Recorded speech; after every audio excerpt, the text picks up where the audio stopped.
João 17, verso 2.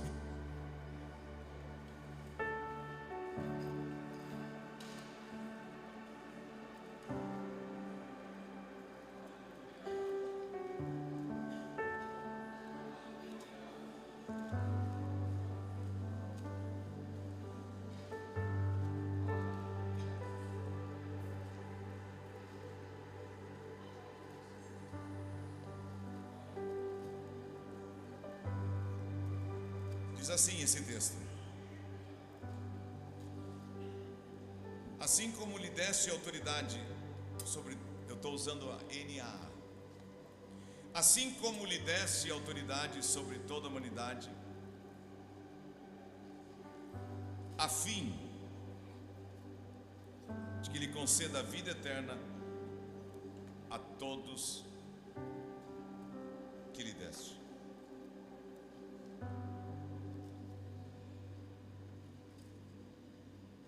A Jesus foi dado todo o poder nos céus e na terra. E a vida eterna é esta, continua dizendo: que conheço a Ti, o único Deus verdadeiro, e a Jesus Cristo a quem enviaste. Eu te glorifiquei na terra, disse Jesus, realizando as obras que me deste para fazer. E agora o Pai glorifica-me contigo mesmo, com a glória que eu tive junto de Ti, antes que houvesse mundo. Ele estava lá no início, e ele está falando isso aqui antes de morrer e subir, e seria glorificado de novo. E agora, ó Pai, glorifica-me contigo mesmo, com a glória que eu tive junto de Ti, antes que houvesse mundo. Manifestei o Teu nome àqueles que me deste do mundo. Eram Teus, Tu os deste a mim, e eles têm guardado a Tua palavra. E eles reconhecem que todas as coisas que me tens dado provêm de Ti, porque lhes tenho transmitido as palavras que me deste, e eles receberam verdadeiramente que saí de Ti e creram que Tu me enviaste. E por eles que eu rogo, não peço pelo mundo, mas por aqueles que me deste, porque são Teus. Todas as minhas coisas são Tuas, e as Tuas coisas são minhas, e neles eu sou glorificado. Já não estou no mundo, mas eles continuam no mundo. Enquanto eu vou para junto de Ti, Pai Santo, guarda-os em Teu nome que me deste, para que eles sejam um, assim como nós o somos. Quando eu estava com eles, guardava-os no Teu nome que me deste, e eu os protegi, e nenhum deles se perdeu, exceto o filho da perdição. E ele continua falando, e ele diz no verso 22: eu lhes transmiti a glória que me deste, para que sejam um como nós o somos. Recai sobre nossos ombros uma responsabilidade nesses dias de falar sobre esse tema. Hoje, amanhã, segunda de manhã o pastor Isaías vai falar, e segunda de noite, e amanhã de noite ele vai falar, e nós vamos falar aqui hoje e amanhã sobre a glória de Deus. E Jesus, aqui no verso 22, ele disse que essa glória que ele recebeu do Pai, ele presenteou, ele deu aos seus discípulos. E o texto de João diz que ele se fez carne e habitou entre nós, cheio de glória e de verdade.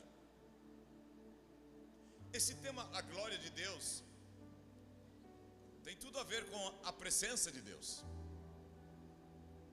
E aonde tem a glória de Deus, é onde tem a presença de Deus, tem milagres, tem quebrantamento, tem arrependimento, tem o operar em liberdade do Espírito Santo no coração de cada cristão, limpando a sua vida e o levando a viver na glória de Deus, na presença de Deus. Esse tema não é um tema apenas teológico que a gente deve ter conhecimento. Não. Andar na presença de Deus e ser tomado pela majestade de Deus, pelo poder de Deus, pela graça de Deus, pela glória de Deus, é algo que tem que acontecer diariamente na minha vida e na tua vida. Eu sei e não vou negar que há muitos livros, inclusive livros cristãos, que negam que a presença de Deus manifesta de milagres, de poder, de cura, de libertação, era só para o tempo dos apóstolos, que pegam essa oração de Jesus e dizem que isso era só para os 12. Mas quando Jesus diz: eu lhes transmiti a glória que me deste, para que sejam um, é por todos nós, é para todos nós. E ao olhar as Escrituras, pesquisar, nós vamos ver no Antigo Testamento e no Novo Testamento, tanto na língua hebraica como no grego, como na escrita do Antigo Testamento como do Novo Testamento, palavras que trazem o conceito completo da glória de Deus. Em hebraico tem uma palavra para a glória de Deus que quer dizer kabod. O que é isso? Depois nós vamos falar aquele momento que aconteceu na vida de Eli.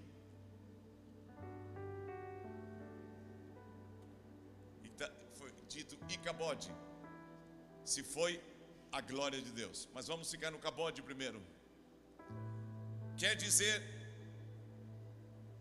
no termo, no sentido literal, quer dizer um peso. Mas figuramente é usado também para, no sentido de honra, glória, algo glorioso, algo esplendoroso, abundância. Isso tem tudo a ver com Deus. Não tem como desassociar a glória de Deus de Deus. A glória da última casa, me vem esse texto em mente agora, seria maior do que a primeira. Nós podemos interpretar isso como a primeira casa, o povo judeu, ou também podemos interpretar a igreja primitiva, ou então só o povo judeu e a glória da última casa, a grandeza do manifestar da presença do caráter de Deus seria maior na igreja do que no tempo de Israel. Nós temos que entender e ansiar por isso, e desejar isso em nossas vidas. No Antigo Testamento tem alguns textos que relaciona também a glória de Deus à riqueza. Quando diz que Abraão, Ló, eram homens que possuíam muita riqueza, tinham poder. Mas Gênesis capítulo 45, verso 13, diz assim: anunciem a meu pai toda a minha glória no Egito, e tudo que vocês puderam ver. Vão depressa e tragam meu pai para cá. Quem está dizendo isso? José. José, depois que se encontra com seus irmãos e se revela, e ele pergunta do pai, se o pai estava vivo, ele diz: vão ao pai e digam a ele da minha glória aqui no Egito, da minha influência, do meu poder, da minha posição aqui no Egito. E nós vemos também pelas escrituras em outros textos que pode expressar fama, reputação, beleza, fortaleza, esplendor, respeito e santidade. E quando nós voltamos então, deixando de falar do que Deus pode fazer na vida de uma pessoa como fez de José, voltando a Deus, o que é a glória de Deus? A glória de Deus são os atributos de Deus. A glória de Deus é tudo o que Ele é a essência de Deus. E essa glória de Deus, ela vai além, muito além do que a minha mente e a tua mente pode perceber.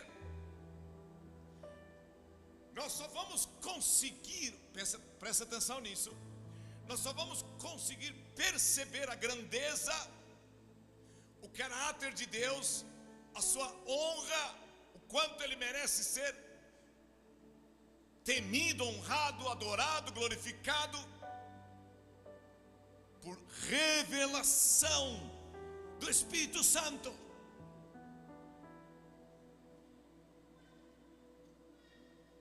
Nem olhos viram, nem ouvidos ouviram, nem jamais penetrou em coração humano o que Deus pode fazer, revelar.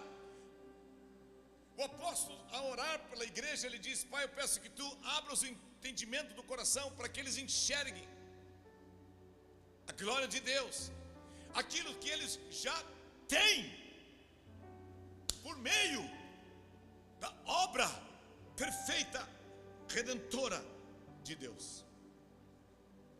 Meus irmãos, Deus atua na eternidade. Ele é glorioso desde que Ele começou.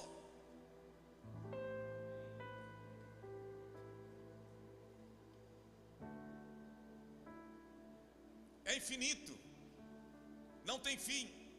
Mas é interessante que nós podemos observar pelas escrituras que no Novo Testamento, quando traduziram os primeiros 5 livros da Bíblia, o Pentateuco, do hebraico para o grego, na primeira tradução, que foi a Septuaginta. Eu não sei se decora, eu estudei para falar isso aqui hoje à noite. Vocês não pensam que isso é fácil, tá? Eles pegaram uma palavra para revelar a glória de Deus. Louvado seja Deus por tantos homens que tem no mundo, que tem profundidade em Deus, que a gente pode ler e aprender com eles também. E essa palavra no grego, ela é doxa. Foi a que mais se assemelhou à palavra kabod em hebraico, que traz a noção de reputação, honra, fama, louvor, dignidade, esplendor e brilho. E há 2 textos no Novo Testamento que revelam isso. Mateus 16, 27. Mateus 16, 27. Se referindo a Jesus. Porque o Filho do Homem há de vir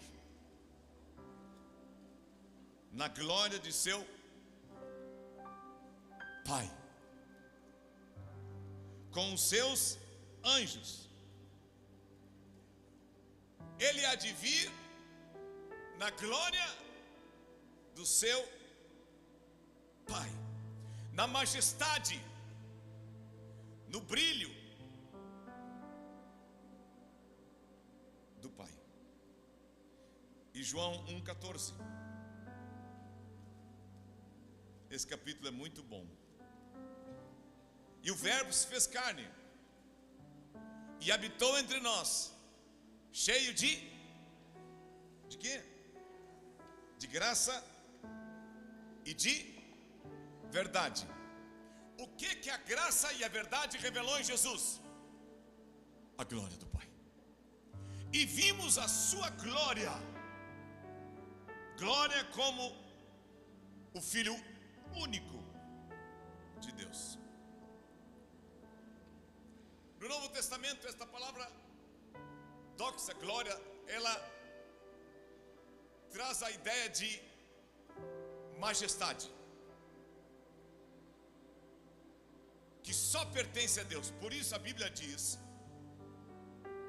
que só a Deus pertence a honra, a majestade.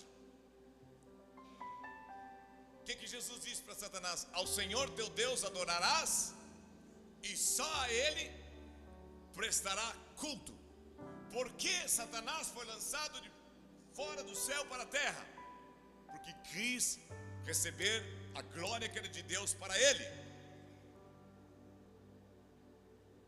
A igreja existe na terra, resultado do sacrifício de Cristo na cruz, para viver para o louvor da sua glória, para viver na presença de Deus. Cristo é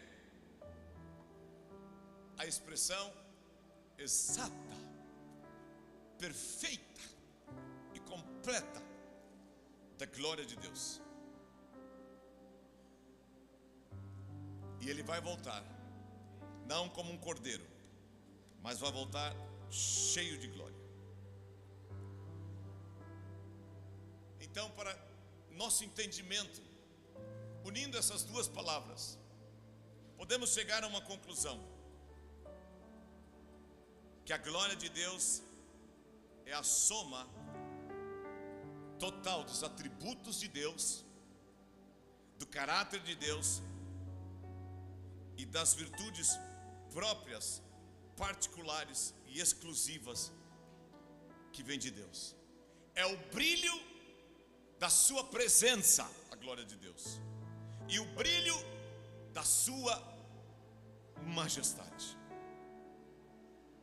Então, podemos dizer que a essência de Deus, a natureza de Deus, é sua glória. É a expressão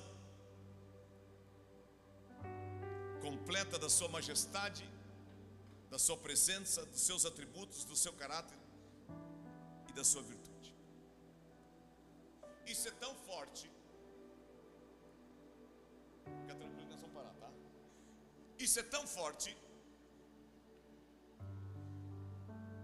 em Deus, que na criação Ele expressou a sua glória.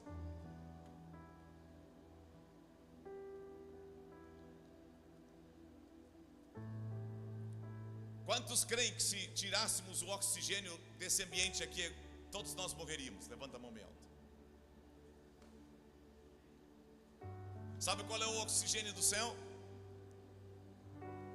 A glória de Deus. A glória de Deus. Assim como o ser humano precisa do oxigênio aqui na terra para viver, Deus criou o homem em uma atmosfera de glória completa como do céu. Por que eu afirmo isso? Porque antes da queda,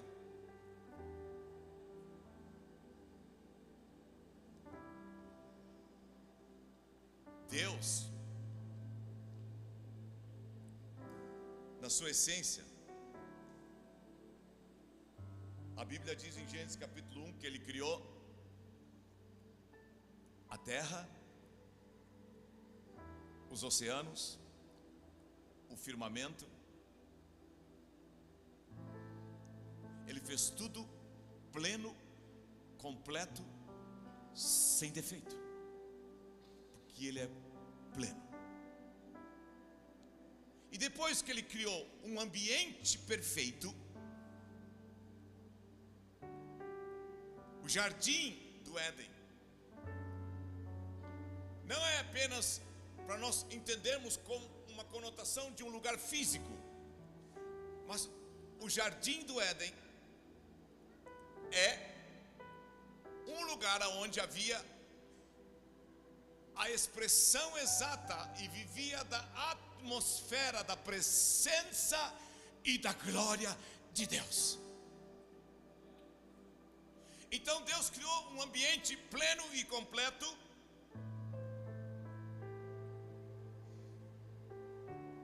e depois disso, Gênesis capítulo 1, verso 26,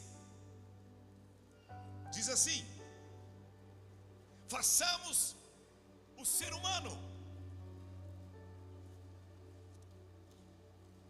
a nossa imagem, conforme a nossa semelhança. A essência de Deus é a glória dele. É algo pleno, completo. E ele pega e coloca dentro daquela atmosfera de céu. Ele cria o homem e a mulher a sua imagem, conforme a nossa semelhança. O que quer dizer isso? Antes do pecado, antes da queda, o plano original de Deus para com o homem é que ele vivesse numa atmosfera da glória e da presença de Deus. E assim como Deus era e é e sempre será, ele queria que o homem fosse. Ele queria que o homem experimentasse. Então, se a glória é a essência do caráter e da vida de Deus, ele criou um ambiente pleno, completo, onde nada estava errado. Você já parou para pensar que Adão foi criado e Eva não um bebê, nem uma criança, nem um adolescente, mas foram formados adultos? Porque no princípio, antes do pecado, Deus criou todas as coisas já em uma forma final. Adão e Eva não passaram pelo processo que nós passamos depois do pecado, de nascer, crescer e morrer. Esse é o ambiente original de Deus na sua mente e na sua criação ao fazer Adão e Eva. A ideia dele era ter uma família de filhos iguais a ele, que entendesse e vivessem única e exclusivamente na dependência da glória e da presença dele.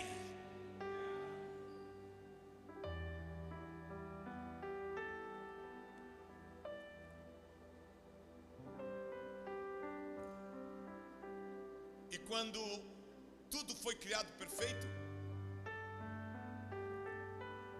eles não sabiam que era doença, eles não sabiam que era morte. Isso veio existir por causa do pecado. Então a atmosfera já mudou. Tem uma música assim, né? Não precisa tocar. A atmosfera da criação foi uma atmosfera do caráter de Deus, de glória, e tudo que foi feito manifestava quem era Deus, inclusive Adão e Eva. Mas por causa do pecado, veio a morte, veio as doenças, e hoje nós estamos nesse processo de nascer, crescer e morrer. Mas é interessante o que diz um autor, que para entendermos a glória de Deus, nós temos que distinguir esses dois ambientes: o antes da queda e o depois da queda. Antes da queda, Deus cria tudo e cria um ambiente perfeito. E antes de Ele criar todas as outras coisas, Ele criou um ambiente para que as demais coisas vivessem nesse ambiente. Ele criou os céus e a terra, e depois os mares, depois os céus, e depois que Ele criou o mar, Ele veio os peixes e os que precisavam viver da água. Depois que Ele criou a terra, veio os animais, veio as árvores, do qual os animais precisavam. Então, na mente de Deus, na criação, Ele tinha uma mente de criar um ambiente perfeito. Ele cria a terra, já falei, cria os oceanos, cria o firmamento, está tudo lá em Gênesis, é só ler. E então, antes de Deus criar qualquer coisa para existir, Ele criou um ambiente para que sustentasse aquilo que foi criado. Então, Deus cria Adão, e Deus cria Eva, e coloca nesse ambiente, como já disse, perfeito, da sua presença e da sua glória. O que significa a palavra Éden e o que significa a palavra jardim? Éden, numa tradução bem objetiva e clara, quer dizer prazer. Jardim quer dizer um lugar cercado. Olha que interessante. E esta palavra jardim, na sua raiz, deriva de uma outra palavra que significa cobertura. Algo que cobre, algo que rodeia e protege. O que é isso? Deus colocou na mente e no coração de Adão e de Eva antes do pecado, que eles viviam em um ambiente de prazer e num lugar cercado e debaixo da sua cobertura, da sua autoridade, ou seja, debaixo da glória e da presença de Deus.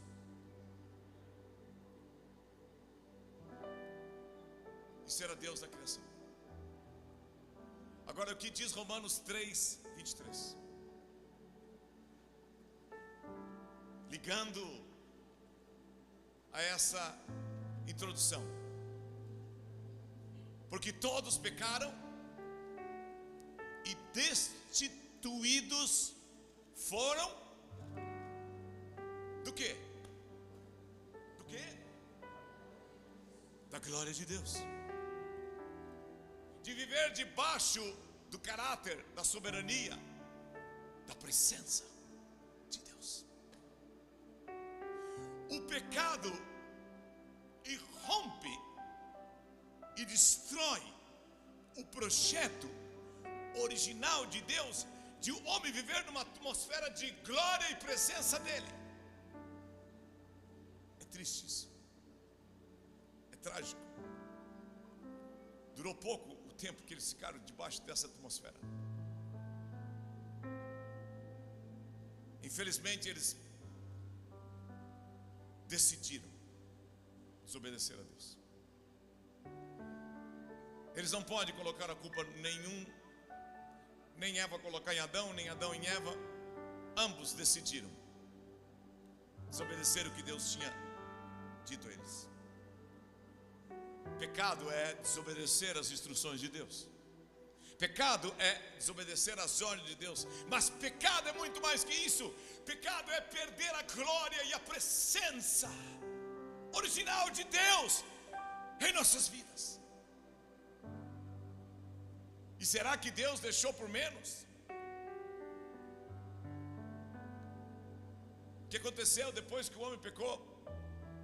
A Bíblia diz que Deus pega querubins, Gênesis 1, e um verso que não me vem na mente agora. Deus pega querubins e protege a árvore da vida. Para quê? Porque Ele é amoroso, Ele é misericordioso. Ele viu que mesmo o homem pecando, continuava sendo a sua criação. Deus sendo rico em amor e graça e misericórdia, por causa do grande amor que tem para conosco.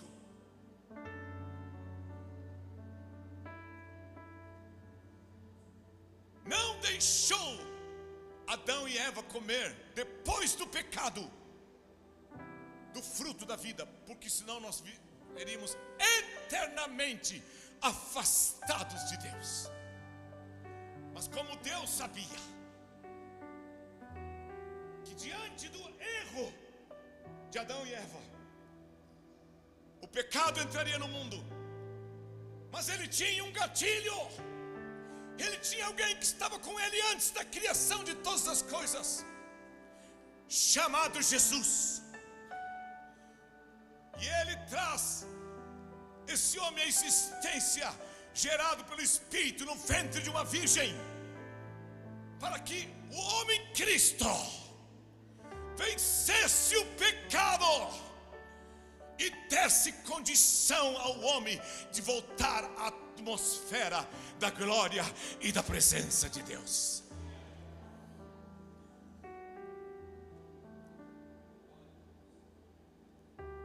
Mas o que acontece quando o homem peca? Tem uma versão que diz: porque todos pecaram e foram afastados da presença gloriosa de Deus. Nova tradução da linguagem de hoje diz isso, que forte isso. Quando todos pecaram, o homem pecou, foi afastado da presença gloriosa de Deus. Vamos em frente. E ali, Deus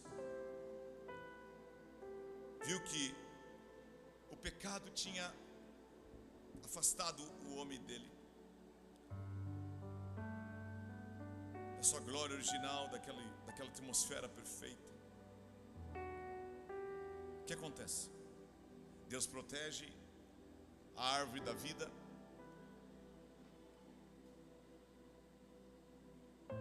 mas digam todos bem forte: Deus, na sua soberania, tem um plano de resgate para nos devolver a viver na presença de Deus e na glória de Deus. Quando a Bíblia fala que quando o homem pecou, algumas coisas interessantes aconteceram. Ele foi afastado, ele perdeu o direito de continuar dominando sobre as coisas. Ele sai debaixo da cobertura de Deus, e por ser influenciado e enganado e iludido por Satanás, passa a viver debaixo do domínio do maligno. Houve uma mudança de autoridade. O espírito que ele tinha recebido da parte de Deus era perfeito, agora foi maculado, morreu. perder a intuição de Deus, perder a comunhão com Deus, perder a sensibilidade de Deus.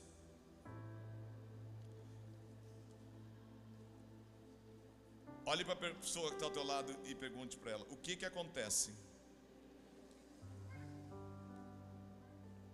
se nós pegarmos uma planta da nossa casa, cada um de nós, ou uma flor, arrancarmos com raiz e tudo, e trouxermos cada um uma muda ou uma planta já com raiz e tudo, e deixar aqui uma semana nessa plataforma com esse calor, vai morrer, não precisa nem fazer esforço. Aquilo que não vive mais no ambiente normal morre automaticamente. E assim foi o homem, lamentavelmente. Perdeu aquele ambiente, morreu. Perde a comunhão com Deus. Se vai a glória de Deus.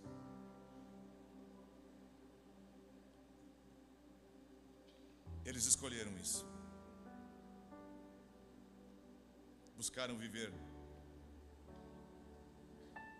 por si mesmos. Perderam a glória, a presença e a cobertura de Deus. Mas não muda o plano de Deus. Eu acho Deus incrível. Deus criou o homem para viver a sua glória. Esse foi seu plano desde o início.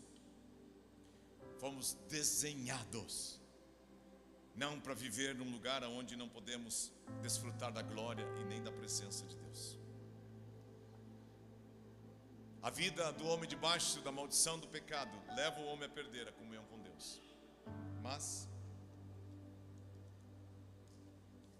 Deus não desistiu, queridos. Não desistiu. E como eu falei antes, lá em 1 Samuel 4:21, eu não vou avançar muito. Quantos estão aqui hoje à noite, digam amém. Amanhã nós continuamos. 1 Samuel 4:21.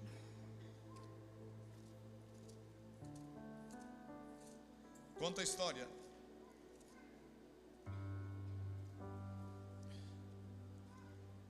da morte de Eli. Eli já era idoso,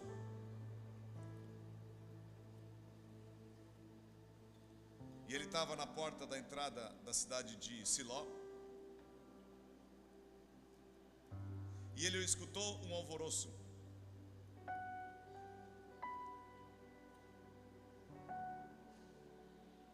E correu um homem a ele, diz no verso 14, e deu a notícia. Ele estava com 98 anos. Seus olhos já não se moviam. Ele tinha sido juiz há 40 anos do povo judeu. Ele não podia ver mais. E o homem disse a ele: eu venho da frente de batalha e eu fugi de lá hoje. E ele perguntou-lhe: o que aconteceu com meus filhos? Então o mensageiro respondeu: Israel fugiu dos seus inimigos, os filisteus. Houve grande matança entre o povo. E os teus 2 filhos, Ofni e Finéias, foram mortos. E pior, a arca de Deus, que representa a presença de Deus na época do povo de Israel, foi roubada, tomada pelos inimigos do povo de Deus. E diz a Bíblia que quando Eli ouviu da arca, que era a presença de Deus, eu acho interessante que registra isso, quando fez menção da arca de Deus, e não apenas dos filhos, Eli caiu da cadeira para trás, junto ao portão da cidade, quebrou o pescoço e morreu.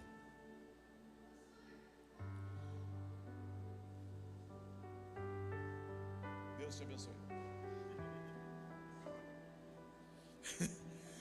Eu vi pastor, né? Ele disse, pastor, seja o que for, deixa ele falar. ele era um homem velho e pesado, e havia julgado Israel 40 anos. A nora dele, a mulher de Finéias, estava grávida e bem perto de dar à luz. Quando ela ouviu esta notícia de que a arca de Deus havia sido tomada e de que seu sogro, seu marido, tinha morrido, encurvou-se e deu à luz, porque as dores vieram fortes sobre ela. E quando ela estava morrendo, as mulheres que a ajudavam disseram: não tema, porque você tem um filho. Ela, porém, não respondeu nem fez caso disso, mas deu ao nome do menino Icabote. Foi-se a glória de Deus. Isso aqui é muito sério.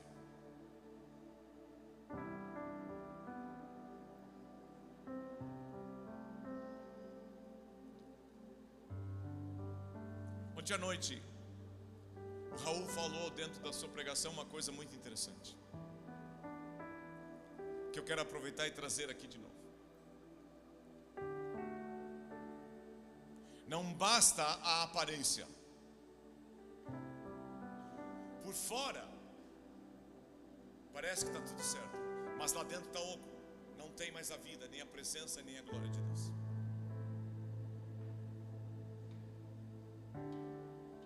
Até que ponto nós, como igreja do século que vivemos, estamos discernindo que é possível viver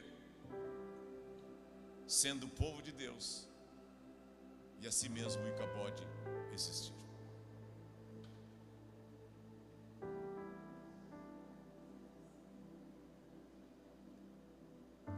Só na aparência. A essência não tem mais. Só com uma aparência de santidade e piedade por fora, parece que está tudo bem, mas a verdade é que lá dentro está vazio. Não tem mais a presença de Deus, não tem mais a glória de Deus. Como podemos descobrir isso? Quando não tem mais vidas salvas, quando não tem mais libertação, quando não tem mais arrependimento, abandono do pecado.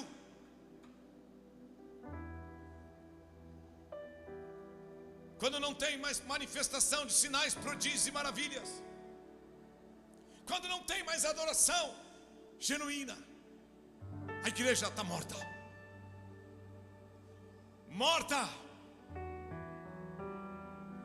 Nunca foi o desejo de Deus que o homem vivesse longe da sua glória e da sua presença. Por mais que hoje venhamos a ter o Espírito Santo, temos que tomar a decisão diária de buscar a glória e a presença de Deus. Quando não há mais mudanças, quando não há mais transformações, a santidade é esquecida. As festas do mundo são aderidas como festas de Deus. Os padrões do mundo no casamento são aderidos como padrões de Deus. O relacionamento conjugal no íntimo de um casal começa a aderir padrões desse mundo, de impurezas.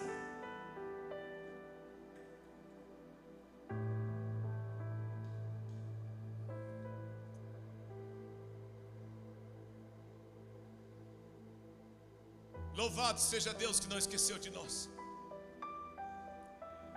porque seríamos realmente destruídos em segundos. Aprove a Deus na sua bondade e na sua misericórdia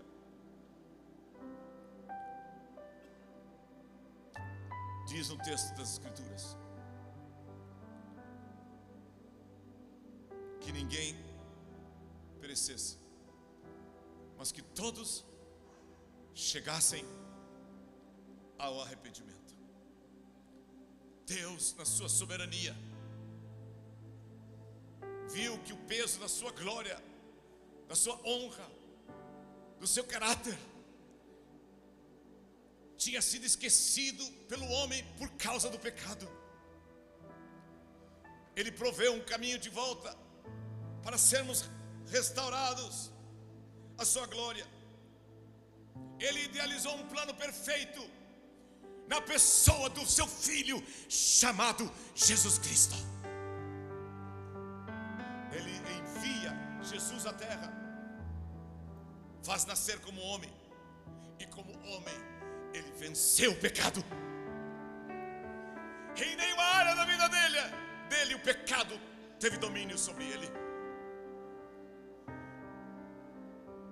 E como homem na terra, ele revelou como que Deus quer que o homem viva para voltar a desfrutar da presença e da glória de Deus. Ao morrer na cruz, no nosso lugar, Jesus paga o preço da nossa dívida. O castigo que nos traz a paz estava sobre ele, e pelas suas pisaduras, diz o profeta, fomos sarados. Digam todos: Jesus, como homem, venceu o pecado, e ao morrer na cruz, pagou minha dívida. Mas ele não ficou na cruz e nem no túmulo. Ele ressuscita dentre os mortos e sobe aos céus. Vence o pecado e a morte. Com seu derramamento de sangue, ele nos compra de volta. A humanidade que estava em pecado e sofrendo com doenças, ele ressurge dentre os mortos e nos dá acesso à vida eterna. Tendo, pois, irmãos, intrepidez para entrar na presença dele agora novamente, pelo novo e vivo caminho, o sangue de Jesus. O diabo fica horrorizado com essas verdades, mas nós exaltamos a Jesus nessa noite. O objetivo final de Jesus ao ir àquela cruz é me devolver e te devolver a glória e a presença de Deus. Ele não desistiu de nós. Por isso a Bíblia diz em Hebreus 2:10, e levando, vamos ler, é melhor, Hebreus 2:10.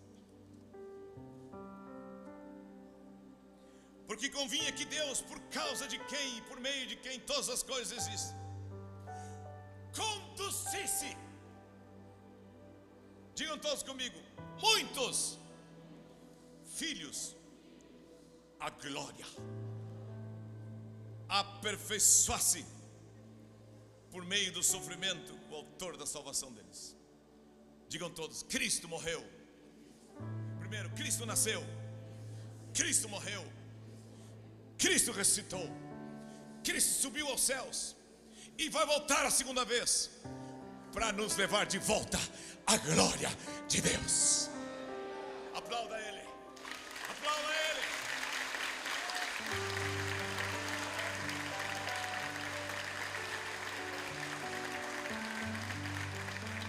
Fomos reconciliados, fomos perdoados, fomos transformados.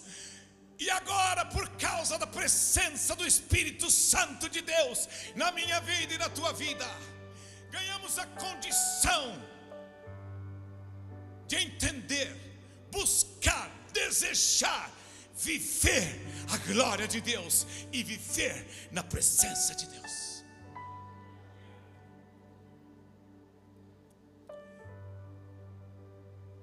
E a obra de Deus é tão plena que Deus não esqueceu nem do nosso corpo.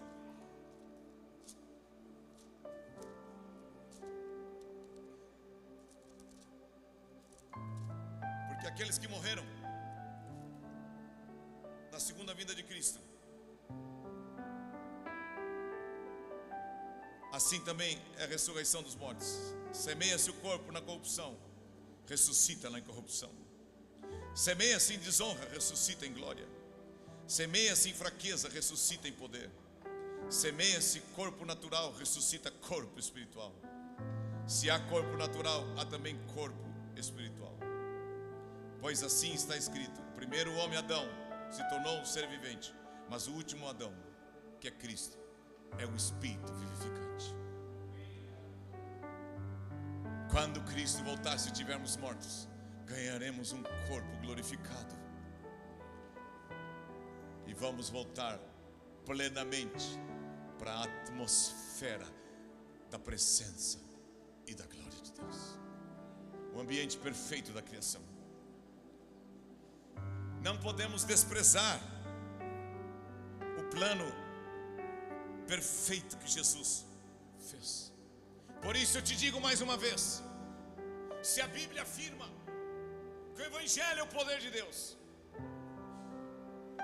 e nós recebemos poder ao descer sobre nós o Evangelho, sobre nós o poder de Deus, para sermos testemunhas, é para pregar o Evangelho, que é o poder, com poder.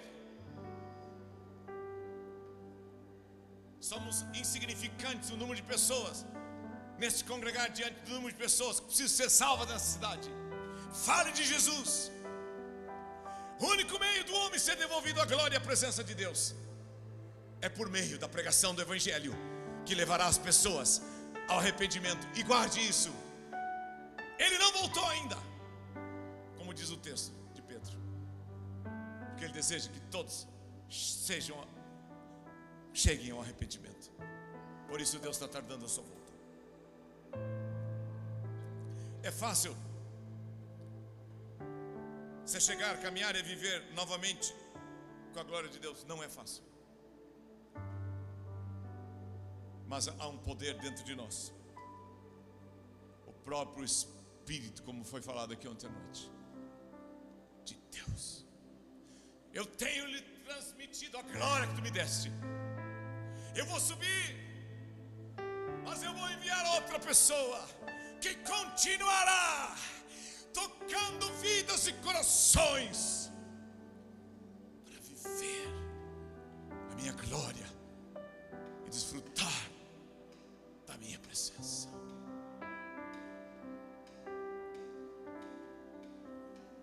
Há um autor que diz que cada um de nós, no mínimo, carrega um éder portátil,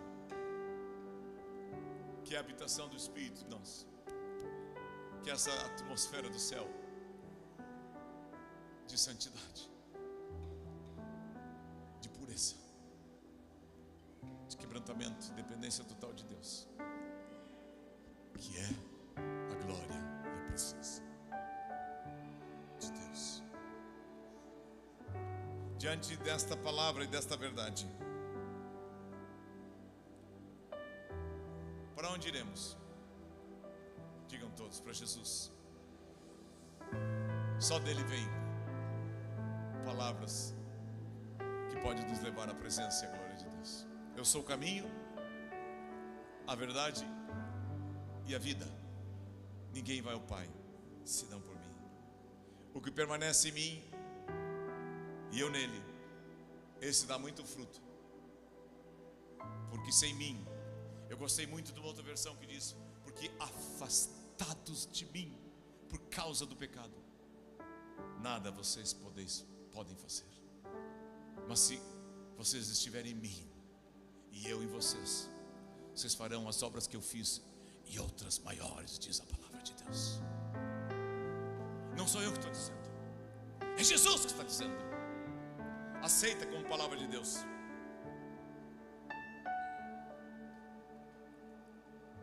Pastor, como que eu posso no dia a dia buscar a presença e a glória de Deus e viver nessa atmosfera do céu? Digam todos: a adoração. Outra vez: a adoração. A adoração.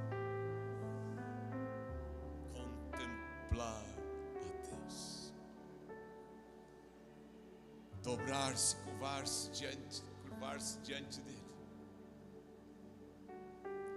Não deixar nada e ninguém tomar o lugar dele nas nossas vidas.